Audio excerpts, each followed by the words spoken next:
Hello and welcome to the Therapy Floor with Dr. Ritz and Dr. Vicky.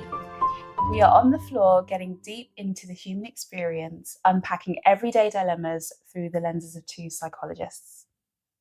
Let's start unpacking. Let's do it. Okay, I've got our first one here today. Okay. So this comes in from a lady. She says she's in her 40s and she writes, me and my partner of 10 years recently married last year.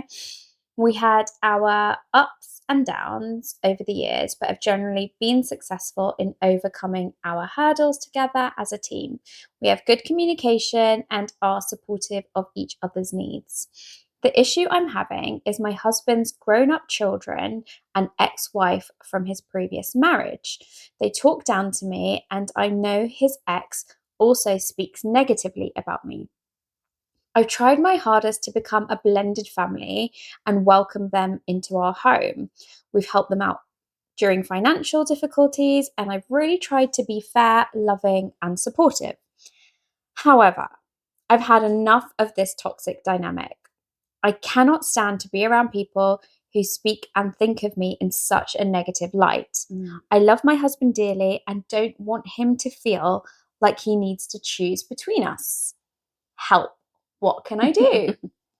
Oh, so many things. What's coming to mind? What's coming to mind? Oh my goodness, there's so many things there that I just want to unpack, or maybe not even unpack, but kind of like put it back to this lady. First of all, I mean, she started off by telling us that they generally have a good relationship. It sounds healthy communication. They support each other. They're able to tell each other what they need. So I'm left wondering, where is her husband in this picture? And as she's wondering what she can do, and she's kind of saying, this is the issue that I'm having, I'm immediately want to ask, okay, where is he in this picture? And is this a dilemma that the both of you are actually facing, rather than it just being your dilemma? And yeah, I have some questions, like what is he doing about this? What does he think? What are his expectations? How is he supporting you in this? You want him in the couples therapy room with you, don't you? Yeah, I do. I can see you coming alive as you're talking. Can you? Yeah. I love couples work. I love couples work.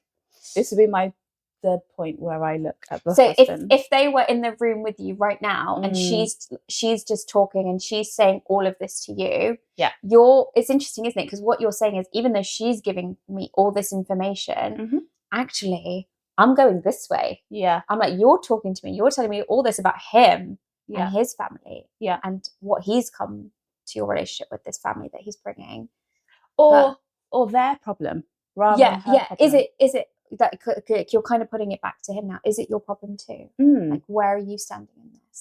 How are you feeling about it? Exactly. So that's what, if they were in the room together, that's what I would be asking him, like, what are your thoughts on this? Everything that she's saying, like, what's coming up for you? How do you feel about this? Do you have a different perspective? If he had the same perspective, where do you take it from there? Okay. Then I will be asking, what is going on in his relationship with his grown-up children and with his ex-wife. It's sort of like the problem can be located with this woman, right? She's the person that has come in. She's the entity that has arrived, like the alien that has arrived into the picture, and she's the problem. She's dysregulated this system they had going. She's disrupted things. But also I'd be curious about whether she was a disruption before they were married, in the 10 years of their relationship prior to them actually getting married. When did the problem start? Was it when she became a legal like entity in the family? So even though she may be the problem, this is about their relationship with their dad. And I'd be curious about how he navigates his relationship with his children independently of her. What are some of the conversations they're having? How do they feel about his wife? Like, what is it about her coming into the equation that has disrupted things for them? Is she a threat to their relationship with their dad? Are they taking the side of their mum? And what was the health? There sounds like a lot of ill health here in the relationship dynamic, not between this woman and her husband, but between this man and his prior family. Yeah. I mean, that's what I was definitely thinking about as I was reading it out. I was really curious to know about the start of their relationship. So when they met, like, he has this other family he's coming with. Yeah. Like, did she have anything that she was coming with? And if she didn't, okay. And if she did, like, how has she managed that? How have they managed that together? Yeah. But also be really interested to know, I think, at what point did you learn about the family? You know? Yeah. Why? Well, I think, it's an interesting thing when I speak to people who are dating, and, they often say things like, I have a child, or I have an ex-partner, or I have this and I have that, but I'm not going to bring that up yet because I want that person who I'm dating to see me first. Like, I don't want them to, that either to, like, put them off or to gravitate more. Like, I don't know what it could be, but it's just this idea of, I just want them to see me for who I am. So I'd be quite interested in knowing at what point was the idea, well, it's not really an idea, but what at what point was the introduction of the family system brought in? And then also, when did you meet them? How did you meet them? What was the introduction like when it happened physically?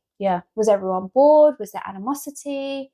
How did you all navigate that? Were you always the enemy, so to speak, or have things changed over time? So there's lots of unknowns here.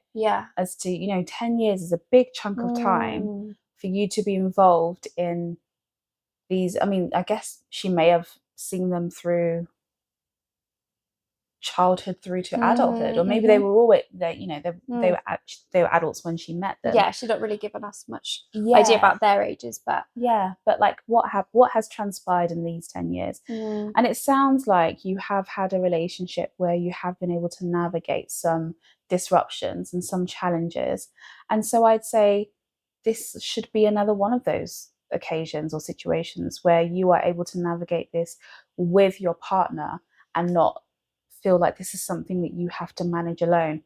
And also, I kind of want to say these are adults, they're not children. So what is going on here? That, there are always multiple sides to every story, but in your perspective, these are people that you have tried to love, that you have tried to support financially, emotionally, and then they're treating you in a disparaging way.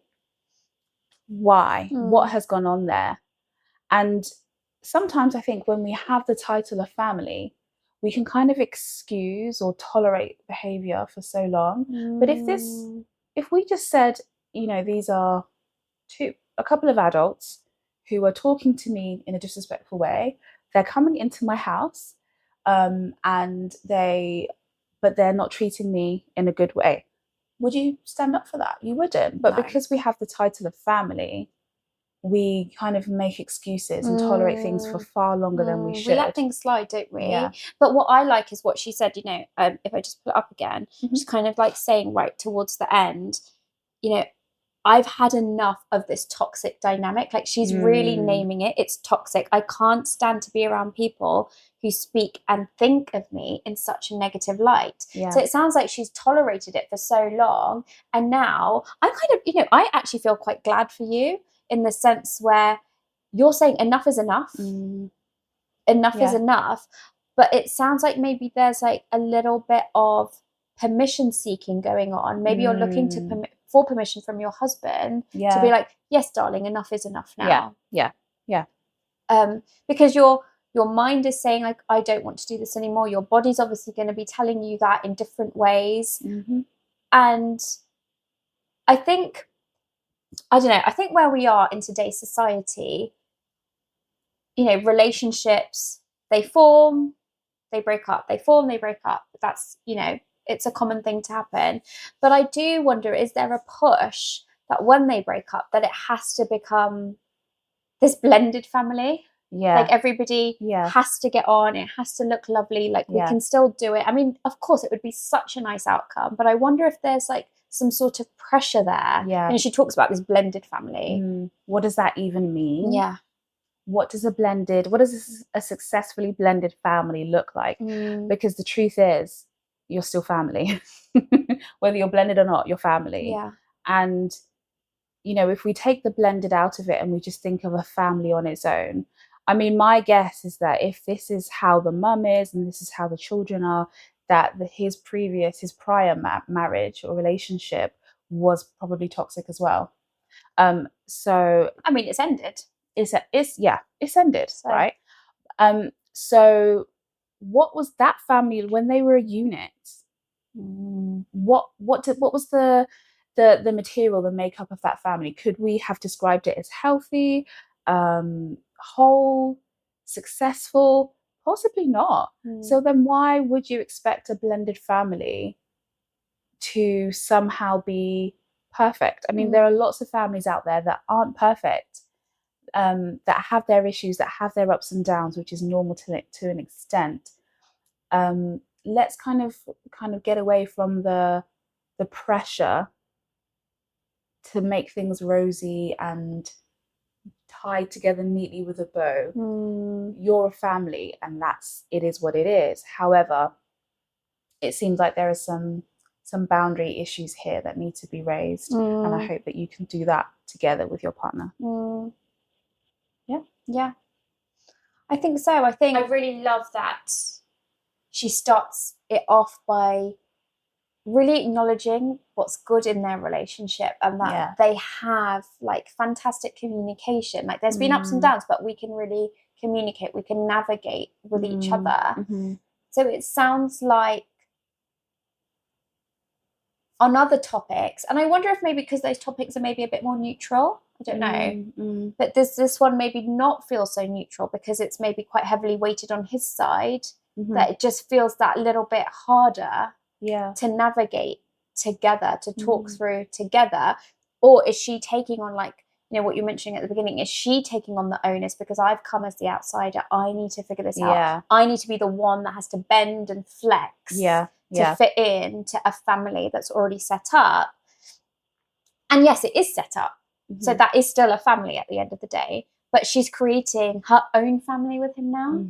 And I think that needs to have its own boundaries, and its own values and its own morals, whatever they decide for that to look like between the two of them, or if they go on to have children, I don't know. But how did they want to do things together? And I think, I keep coming back to this, but when we work with couples in the room, we think about the we. Yes, we think about the I and we think about the other I, but we also think about the we in the room. And it seems like the we has been doing good within their relationship.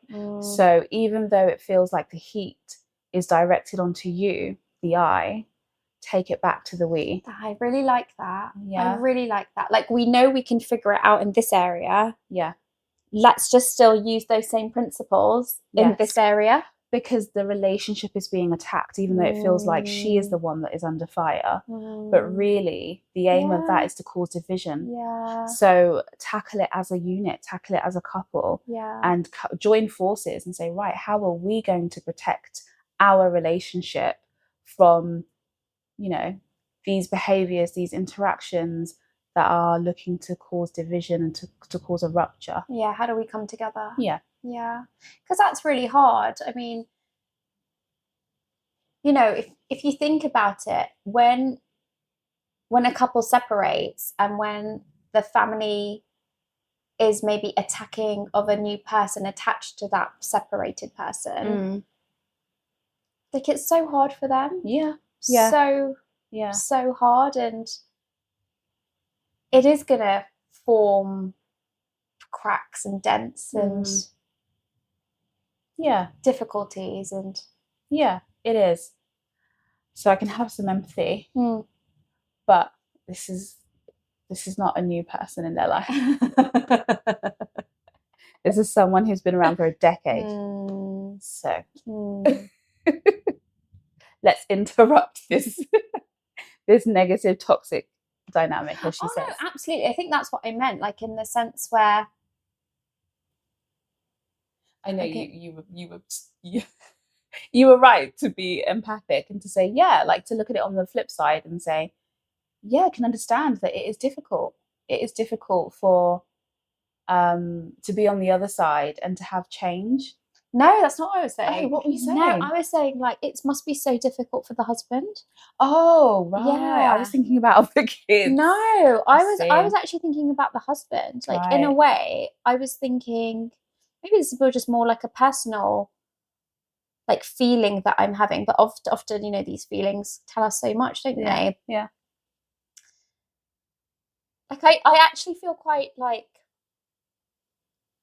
gosh, he's got this family that's attacking somebody who he really loves, who he's been with for 10 years. He's like made a commitment to them now. And it's almost like I want to be like, just give him a break, let him be happy. Yeah. But he's almost quite paralyzed in it. Because, you know, I'm shocked at myself that I'm even saying that in some way, you know, because part of the other side is me like, come on, you need to wake up. But I wonder if that's part of it. Like he's in this paralysis state.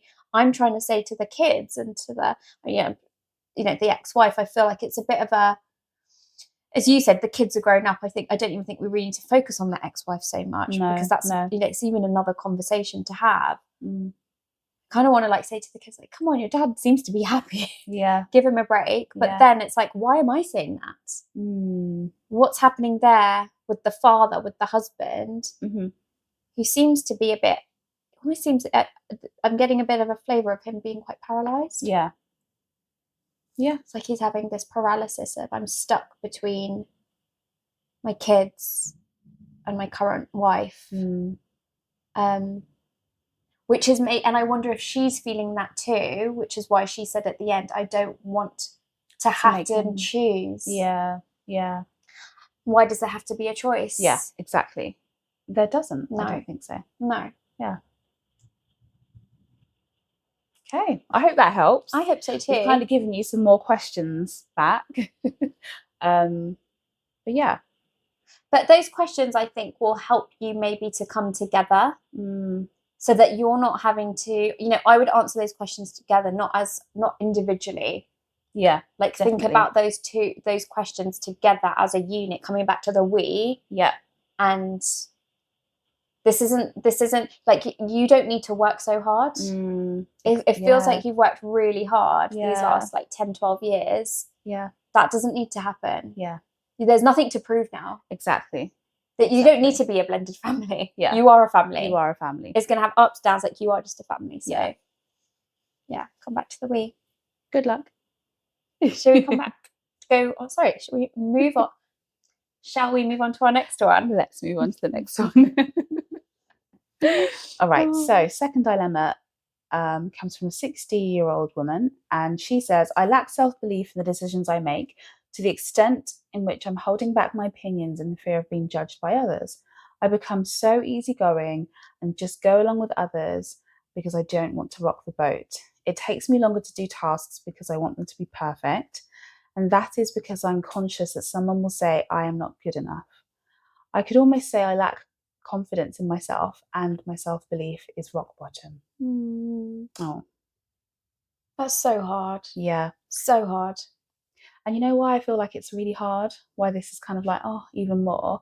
Because she's in her 60s. I know. And it's, you know, going through life for so long, not believing in yourself and she's doubting yourself. It's like she's existing for other people. Yeah. You know, I don't want to rock the boat. Yeah. And just go along with what everybody else says. Yeah. Keep everyone else happy. It doesn't matter about me. But she's thinking about it now. I'm glad she's thinking. Like, I wonder what caused that thought. Yeah. I wonder what kind of woke her up a bit and was like, wait, hang on a sec. I don't think this is working for me anymore. Yeah. Good for you. Good for you. Good for you. So, I'm thinking though, what's happened over the years is she's like created this world for herself where she's linking perfectionism to self-esteem. So what I mean by that is she has to create these perfect conditions, these perfect scenarios, these perfect like worldly experiences for her self-esteem to be high. And if it's not, then it's like rock bottom. She's not good. Sorry, I think I knocked my microphone. So if you hear a bang there, that's what happened. Her self-esteem is like flawed. Like she said, it hits rock bottom. And we can, she's already telling us, and she might not be aware of this, but she's actually already tapped into a schema. And schemas are ways in which we view the world. Like we all have them. I like to explain them as like glasses that you keep in your back pocket.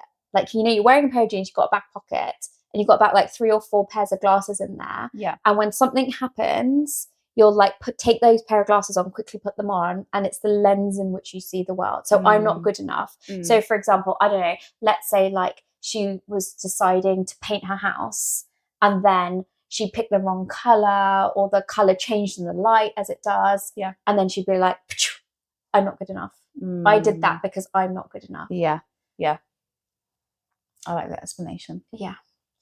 Are you having any thoughts? I am. Well, I'm also thinking about the analogy of like the boat and the sea. Kind of ripples throughout. See what I did there? Yeah, I did. Yeah. It wasn't even conscious.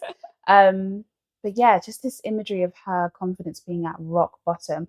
But I think you're onto something there with the perfectionism, identity are kind of linked, aren't they? I do wonder if she ever has had times where perfectionism has worked for her, whether she has actually felt good.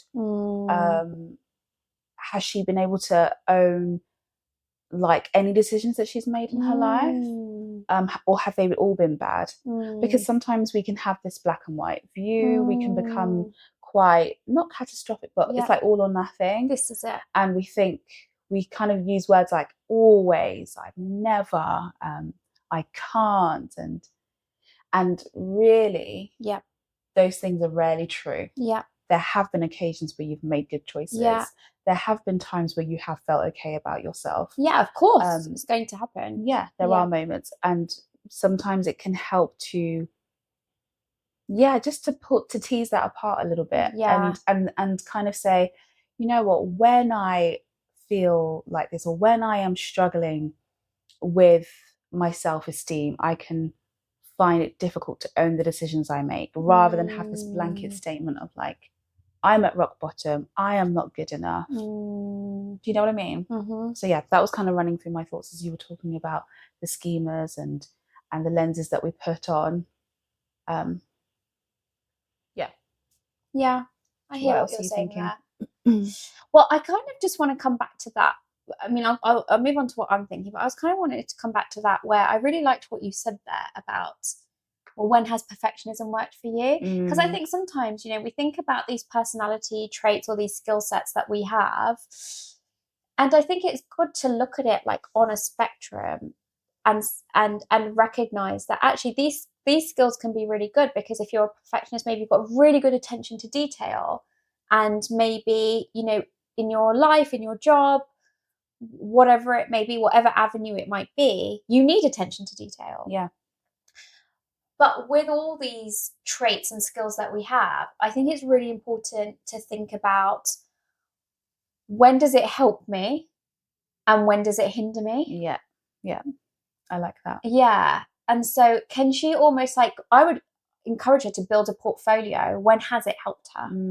Like tweeze it out, as you said. Yeah. When do things needing to be perfect, when has it really helped you? When's it actually created success for you? When has it opened up doors for you? When has it, given you direction? And then let's look on the other side. Well, when has it stopped you? Yeah. When has it held you back? When has it caused you to feel caught off guard, or stop you from doing the things that actually bring you joy and value? Yeah. And to kind of add a little flavour to it as well, to look at it from a slightly different slant, because it's not about all or nothing here. It's all about and And. here. I'm thinking about how perfectionism may have been a defense that she felt was helpful, and it protected her from something. And there was probably a point where maybe you did need perfectionism to protect you. But that's how self-esteem's developed, actually. Okay, say more. So if we're thinking about like one of the models of self-esteem, I remember learning about one of these models by this lady called Melanie Fennell, and she very much says that, as your self-esteem develops, it actually develops in two parts. You have like your early childhood experiences, which shape your self-esteem, and they give rise to the schemas, which is, as I talked about, the lens in which you see the world. Yeah. And then as you're living your life like with those lenses, you start to form these rules for living. So if things need to be perfect, and if they're not, then my self-esteem's low. Yeah. So I'll keep making things perfect to protect my self-esteem, to not let myself be seen, or be, not expose myself, not show vulnerability, coming back to this painted room, for example. So what? Yeah. If it wasn't the color you chose, like, what are you so afraid of there? Why has that caused your self-esteem to go rock bottom? What are you worried about exposing within you that you didn't get it right? Well, what does it mean when people don't get it right? Yeah. What narrative have you created in your head there? And so I'd like to wind back and think about how her self-esteem developed in childhood. What were those early experiences? Was perfectionism a big part of her life? What happened when it wasn't perfect? Good question. And I want to draw upon the word good enough, because I think she used it, didn't she?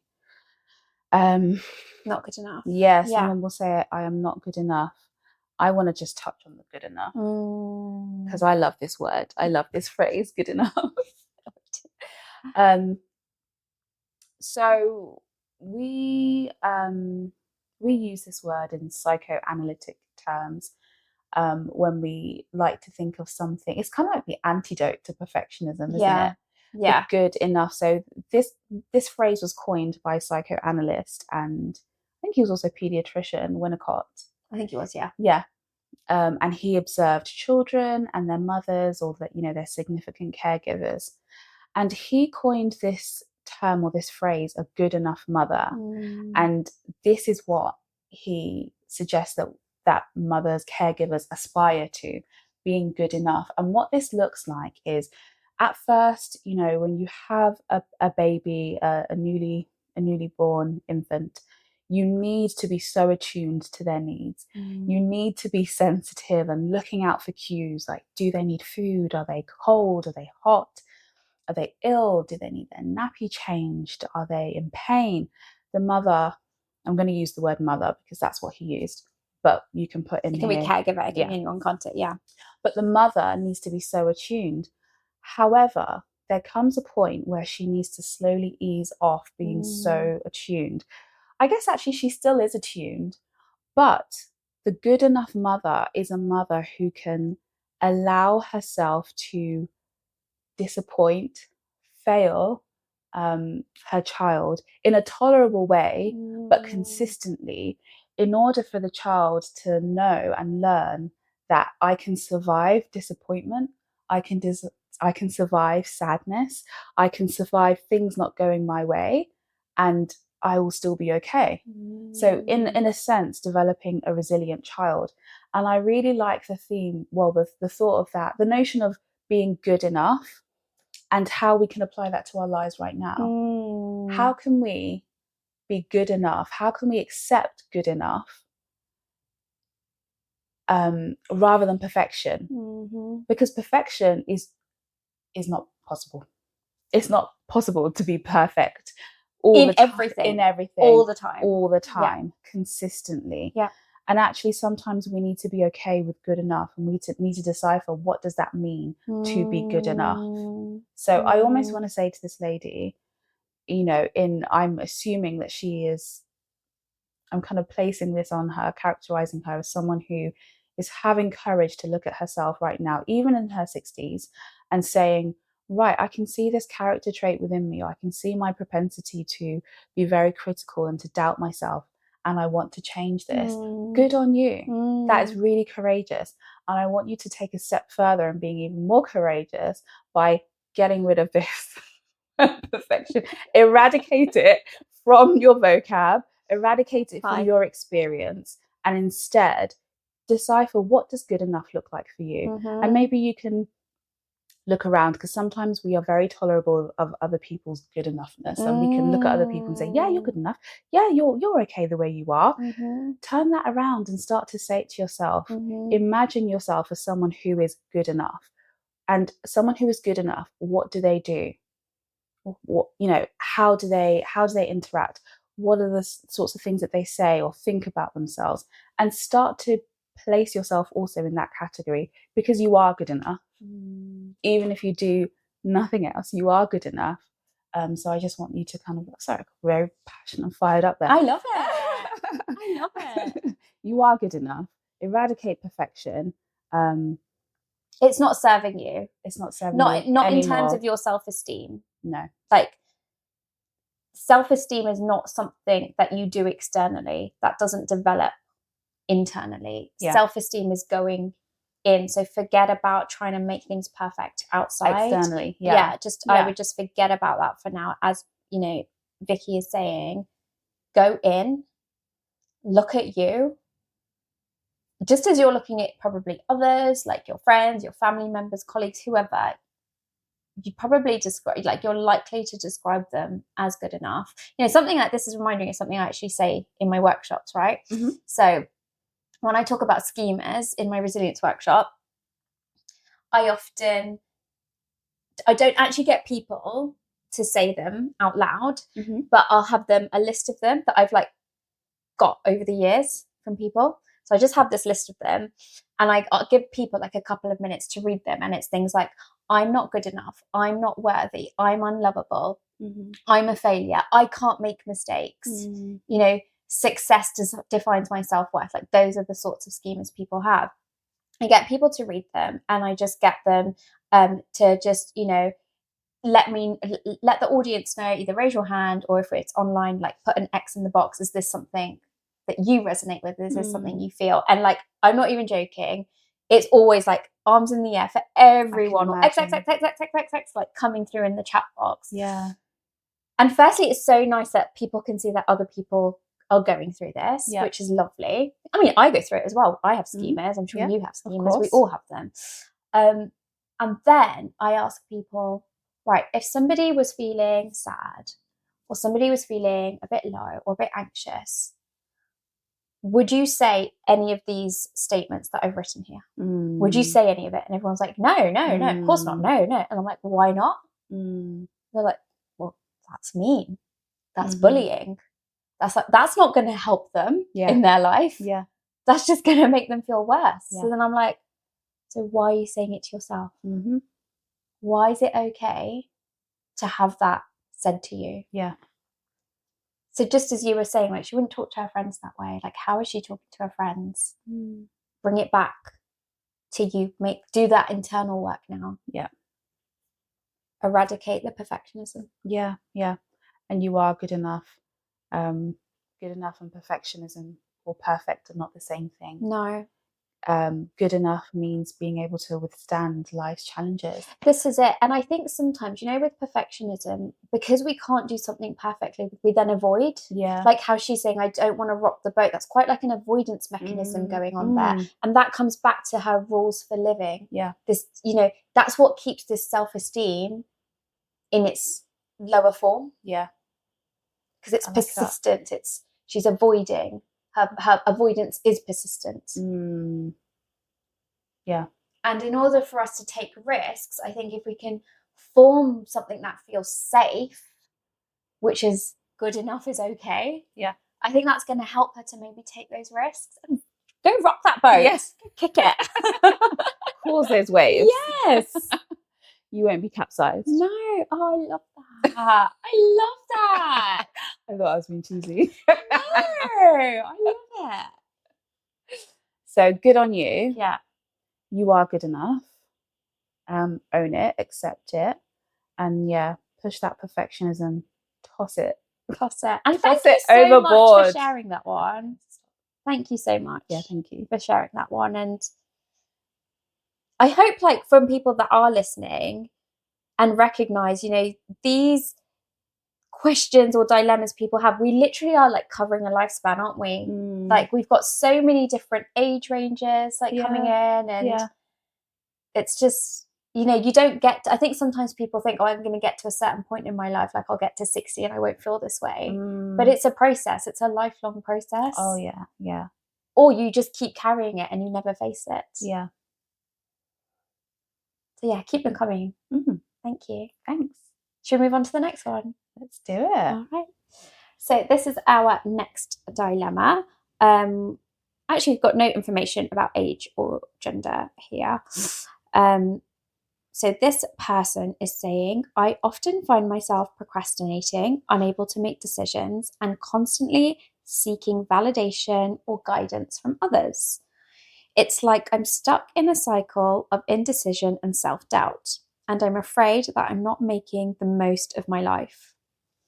I work in beauty and I'd really like to take my work to the next level. I struggle to take the initiative and make important decisions. I can't seem to trust my own judgment, and I fear I might be holding myself back. I love beauty. I know I want to stay in this area and I want to progress, but I don't know what that progression looks like, how to get there, or what steps to take. Please help. What's on your mind, V? Well, I was thinking there's a real theme of like lack of self-trust there, isn't there? I guess that where the doubt's coming in, that lack of trusting this person's like their own mind. But actually there is an area in which they do know what they want, and which is they want to stay in the field of beauty, and they actually want to progress and make a career out of it. So I want to commend them for knowing that. Yeah. Because in a lot of like, oh, I can't do this, I don't know this, I don't know this, there is something that you do know. So I want to kind of like say, well, you do know something. Yeah. That's great. So this thing of like wanting to, putting themselves down and thinking, gosh, I don't know. I need to look for other people to kind of give me validation, to kind of point me in the right direction. It's almost as if they're saying, yeah, I don't know, but other people do. I wonder, how do they know? Yeah. How do you know they know? Exactly. And also... Wait, can I pause? Go on. And stop you there? All right. Because I just had a thought that came into my head. You know, it just kind of made me think, like, there's something about that which is, I'm too scared to take the risk. But if somebody else is like, here, take this risk, like, can come up with it for me, I can accept that. Yeah. I can accept guidance from somebody else to take a risk, but I can't accept it from myself. And then it's almost like, well, if it goes wrong, well, they told me to do it. Yeah. It was their right. They were encouraging me. Yeah. Yeah. Whereas, as you said, there's this lack of trust in their own ability to firstly just go for it, but secondly, when you go for it and it goes well, great, you know, nobody's worried then, are they? Yeah. They're just getting on with it. Yeah. But go for it and it goes wrong. That's the scary bit. Yeah. That's the bit where it's then like, oh, but they told me, or they encouraged it, or they were supportive of it. And not necessarily in a blame way, but I think it just maybe makes the blow easier. Yeah. Yeah. Sorry, didn't mean to interrupt you. No, it's okay. I'm also thinking about validating this person before we move on to kind of, really giving them direction. And I also want to put it out there that sometimes it's actually okay also to want validation and to need validation. I think we can kind of, villainize external validation and see it as a completely negative thing. But actually some people are wired that way. Yeah. You know, in a lot of the resilience work that we have done with, like senior execs and in leadership, a lot of them I found had high drives for external validation, and they kind of looked at it as if to say, oh my gosh, like, what is wrong with me? Like, why do I need that? It's not like I need someone to tell me every day, you're doing a good job, like, go on, like. But I used to say to them, actually, let's flip this, and maybe you are someone who is motivated by knowing that you are moving in the right direction. And rather than saying, because we used to think about how could they talk to their managers, their directors, about giving them more validation, but in a way that didn't seem like beggy, right, but in a way that was actually quite empowering. And I used to phrase it like this: can you say to your manager, to your director, you know, this is how I feel you can get the best out of me. It's important that I know where I'm going right and when I'm heading in the right direction. But I also do want to know the areas in which I need further development or further upskilling and areas for growth. Now, that doesn't sound like you're saying, gimme, like, it's not like needy. Not needy, stroke my ego. It's saying, I actually need direction, and validation is my course correction for that. So maybe also you are someone like this, that sometimes you actually do need that validation to say, yeah, you're on the right course. The issue here is, you kind of need to start the path, because you know where you do want to end up in this kind of arena, but it's now time to actually take the steps so you can begin to course correct. I think that's it. I think there's a difference there though between like somebody who is moving and is like, this validation keeps me moving, like I'm just like, I'm checking, I'm moving, I'm confident, I'm comfortable, to I'm stuck and I can't move until I've checked it with everybody, and then it's like, go. You're right, So I think there might just be a little bit of a difference there. But then I think there can be power in stuckness. 100%. Go on.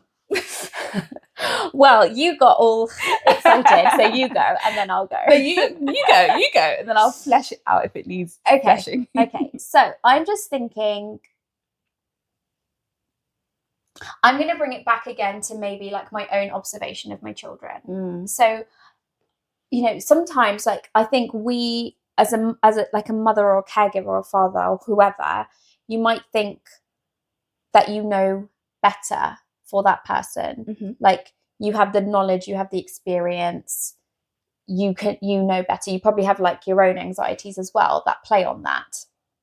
But I guess what I'm saying is, like the image of stuckness is almost like bringing up like my own experiences of my children. And for example, like if they are somewhere new, or for example, like let's say they like go into this new playroom and there's all these toys around them, right? And they could literally have a pick of anything, and they're just maybe walking around like this. They're not choosing anything. And my own anxiety might be like, look at this, or play with this, or do this, or do this. Like I can see there's all these things that they could do, and they haven't chosen something yet. And I may be rushing that process for them. Whereas I think actually in that moment, what they probably need is to just walk around the room, even if it's wonder. Just to wonder, even if it's like 10 circles that they do before they choose something. I think that can be something so powerful of not rushing in and trying to give the outcome or the solution to them, so that they learn really how to develop their own confidence of I like this or I don't like this, and then that helps them to develop their competence in what they like and what they dislike, and then gives them that autonomy to start figuring it out as they develop and get older. So I'm just wondering, like, they are in, you know, it's quite similar in a way where they are almost in this playroom, maybe this playroom of beauty, and they have all these different directions that they could go in, and the wondering is almost not being tolerated. Like I can't hold this, so I need somebody else's guidance. I'm doubting myself because I haven't chosen something yet. I like that, and it's kind of bringing something up for me as well. in my own personal life. I mean, it's not to the same extent, but I think I want to reflect on that piece where you were talking about how a parent can prohibit a child's wandering. It's like the jumping in. And I think I can talk about this because I've spoken about it with my parents. Okay. And we spoke about it quite recently.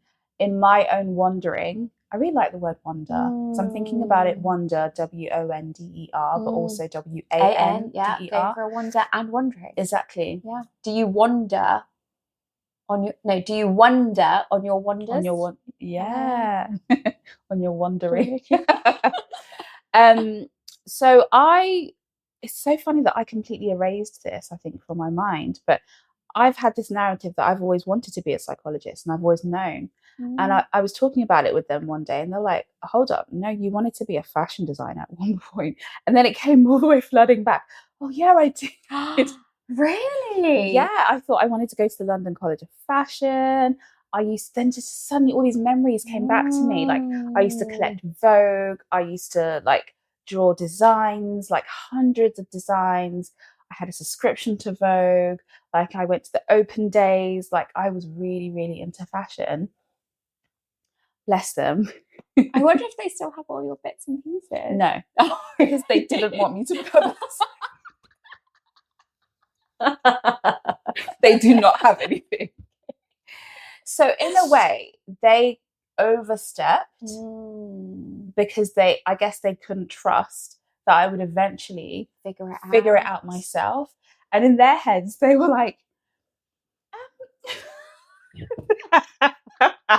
first of all, you're a Nigerian. Just imagine your mum and dad. Yeah. First of all, I'm an African. Fashion what? You mean tailor? You want to be a tailor? Like, no. We didn't sacrifice everything that we did for you to become a tailor. No. Not that there's anything wrong with being a tailor. Nothing wrong with it. Nothing wrong with being a fashion designer. But it's that mentality and that culture. Yeah. So they overstepped, but they overstepped to the point of overcorrecting, which not damaged, but it did like affect my confidence because they were like, what do you no, like you really think you can do that? No. Yeah. When they knew that I had a passion for talking to people, I had a passion for listening, I would always have my like friends calling me and asking me for advice. I have always been a deeply empathic person. Like even as a child, like I would listen to people's stories, and even adults sometimes would just talk to me as if I was an adult. And, you know, I did psychology and they saw that I was really passionate about it. And I did as well, but I needed to come to that place myself. Yeah. But because they overstepped, it did cause a little bit of damage for a while and knock my confidence a little bit. And to the point where then I started to question, like, do I know? Like, am I? Do you know what I mean? Like, can I do this? Am I good at that? And so, yeah, so I'm just thinking about the wandering and the space that this person, did they have space to wander? Yeah. Or did they have people, caregivers who were very forceful with their opinions? Did they shut down their wandering and see it as intolerable? Yeah. Or did they encourage it? Did they encourage that curiosity to stay and to play and to dabble and to see what works, what doesn't work? And I almost want to say to this individual, like, it may feel really hard to be stuck right now, but actually how can you make this stuckness productive, like you were saying? This is it, because I think sometimes we forget, or not even forget, I think we have not maybe, you know, given importance to stillness and stuckness, or even sometimes we mix up, because, you know, stuck is quite it's got a bit of a negative connotation to it, doesn't it? Whereas stillness feels a bit more peaceful and accepting and useful. That's, I think stuckness can be useful, can be productive. Like it doesn't, you do need to go at some point. Yeah. But you don't have to go. Yeah. To get to go. Yeah. And you don't need to know the end from the beginning. You could just know that this is the next step I'm going to take and I'm going to see what happens. And it's usually in the going, like when we have a GPS. when we go, then it starts to move, and then it starts to tell us the directions, doesn't it? It does. So I think see your gut instinct as your own GPS. That will only kick in once you start to move, when it's time to move. When it's time to move. And also, you know, when you maybe go into your maps or wherever, you know, Waze, whatever it is that you put in your destination to, I think it's recognizing that, you know, this might sound a little bit existential, but there isn't really a destination in life, is there? There isn't going to be, well, there is going to be an end goal, which is that we will die. That is the end goal, so to speak. But oh gosh. But we are. I know, sorry. You weren't ready for that, were you? I wasn't ready. But I feel like that is the honest end goal, and no other goal is confirmed. That's the only confirming one that we have. But along that goal of dying, we are going to have different stops along the way. So rather than seeing like whatever it is in beauty, like that's the destination, I don't think that is the destination. I think that's part of the journey where you will get to an eventual destination. I don't know what that's going to look like. I don't think anybody knows what their final days will look like. But you're going to have so many destinations and pit stops and detours along the way. You know, like put your thing in Google Maps, you go somewhere, oh, it wasn't the right place, oh, reroute. Keep rerouting. Yeah keep wandering along the wander. Somebody said something to me recently about how they go for like a daily walk, and it used to be their time to like listen to music or listen to a podcast or catch up with somebody, and now they're just walking for walking, and they're just wandering whilst they're walking, and they're getting so much out of like this, like obviously not still when you're walking, but the internal stillness whilst you walk. I like that too. So just walk around that beauty room, and I think within the stuckness, your destinations will find you. Love that. I think you nicely wrapped that up. Thank you. So what have you learnt today, Ritz? I know I pulled you up on it, but I really liked what you said about the external validation, because I do feel like it is getting a bit of a negative light at the moment, especially on social media. I feel like, oh, if you have the need for external validation, then this means this, this means this, this means this. And actually, I think it can be used in a really positive and powerful way. That if you're already moving, how does that keep you going? And who offers it to you in a really authentic way? Because it is nice to be validated. Like who doesn't want to be validated? So I'm gonna start applying that a bit more, that it's nice to, when you have that, how you hold on to that, how you use that, how you keep that momentum going with you, as opposed to when, if I may be stuck and I'm looking for it. But actually how I use it when I'm going. I really like that one. Nice. What have you learnt, Bea? I really liked the example you gave of the wandering and the wandering in the room. And I think probably because that hit home a little bit with the example that I gave as well. Thanks for sharing that. Sorry. But just, thanks Mum and Dad for allowing me to share that before I've asked you. But I'm sure you'll be fine with it because you've spoken about it. But yeah, just the permission to wander and to allow yourself to be still and to see stillness as something that is quite productive. I quite liked that, and I think I'm going to use that for different seasons of my life, where, you know, there are seasons when you're kind of going and you're going full throttle, and then there are also seasons where you do need to be a bit more contemplative and still and going inwards. That's what I liked. and learn. Good. So yeah. So what have you learned today through our dilemmas? We would love to know. So please feel free to share it in the comments. We do read them. And yeah, it's always interesting to see how you guys experience these conversations. Yeah, and what you take away, like even if it's not your dilemma, Yeah. if you just maybe feel a part of it, like what are you taking away from that? It's always nice to read. Remember to just like and follow us on our socials and subscribe to our channels. This is Dr. Ritz. And this is Dr. Vicky. And we will see you on the floor soon. Bye. Bye.